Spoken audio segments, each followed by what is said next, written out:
રાજ્યભરમાં મકર સંક્રાંતિની ઉજવણી થઈ રહી છે। અમદાવાદના કોટ વિસ્તારમાં ઉત્તરાયણની શરૂઆત થઈ। રાયપુર, શાહપુર, મણિનગર સહિતના પૂર્વ વિસ્તારોમાં લોકો ધાબે ચડ્યા છે। જી હા, ઉત્તરાયણની સૌ કોઈ આતુરતાપૂર્વક રાહ જોતા હોય છે। આ સ્નેહનો એક તહેવાર હોય છે, ઉજવણીનો તહેવાર હોય છે, હર્ષો ઉલ્લાસનો તહેવાર હોય છે।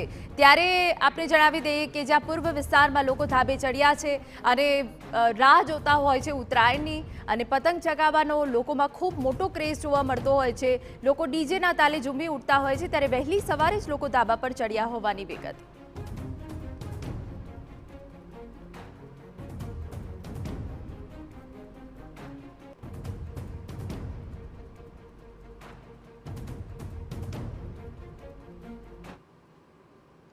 તો આખરે કેવો માહોલ જામ્યો છે, અમારા સંવાદદાતા રોનક વર્મા વધુ વિગતે વાત કરવા જોડાયા છે।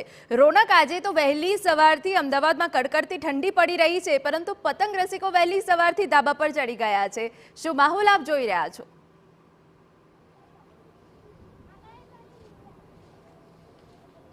હિના, આપ અને સૌ જાણો છો તેમ મકર સંક્રાંતિ ઉત્તરાયણ હોય અને અમદાવાદીઓને કોઈ વસ્તુ તેને ઉજવણી કરતા રોકી શકે તેવું ન બને। ભલે ગમે તેટલી ઠંડી હોય, પરંતુ અમદાવાદના કોટ વિસ્તારમાં ઉત્તરાયણનો માહોલ જામવાની શરૂઆત છે તે થઈ ચૂકી છે। આપ સીધા જ દ્રશ્યો અમદાવાદના કોટ વિસ્તારમાંથી જોઈ રહ્યા છો કે જ્યાં આગળ જે પરિવાર સાથે લોકો છે તે ઉત્તરાયણની ઉજવણી કરવાની શરૂ કરી દીધી છે। ધીરે ધીરે જેમ જેમ સમય આગળ વીતશે તેમ તેમ જે કોટ વિસ્તારનો માહોલ છે તે જામતો રહેશે। મહત્વની વાત એટલા માટે છે કે અમદાવાદ શહેરનો કોટ વિસ્તાર કે જ્યાં આગળ ટેરેસ ટુરિઝમ સહિતની બાબતો છે તેનો પણ સમાવેશ થાય છે, જ્યાં આગળ અનેક લોકો છે તે હજારો રૂપિયા ભાડા ચૂકવીને ઉત્તરાયણ છે તેનું સેલિબ્રેશન કરવા માટે આવે છે, ઉજવણી કરવા માટે આવે છે। કેટલાક યુવાનો છે આપણી સાથે હાજર, તેમની સાથે પણ વાત કરવાનો પ્રયાસ કરીશું। શું નામ છે તમારું? આજે ઉત્તરાયણનું સેલિબ્રેશન? કેલ્સી પારેખ। અચ્છા, ઉત્તરાયણનું સેલિબ્રેશન કેવી રીતનું રહેશે આખો દિવસ? આખો દિવસ ફૂલ જોશમાં, બધા ફેમિલી સાથે, એન્જોયમેન્ટ સાથે, મસ્તી ફૂલ સાથે, બહુ જ મજા આવે ઉત્તરાયણવાસી ઉત્તરાયણના દિવસે ધાબા પર। અચ્છા, અમદાવાદીઓ અને કહેવાય કે ઉત્તરાયણ બહુ જ ગમે।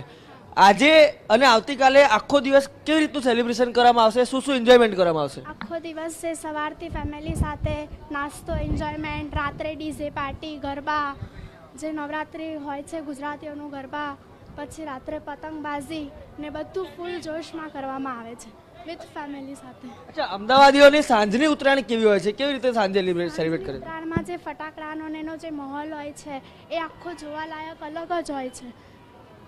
એના માટે આપણે બધા ફેમિલી સાથે ફટાકડા ફોડીએ છીએ, એન્જોયમેન્ટ થાય છે।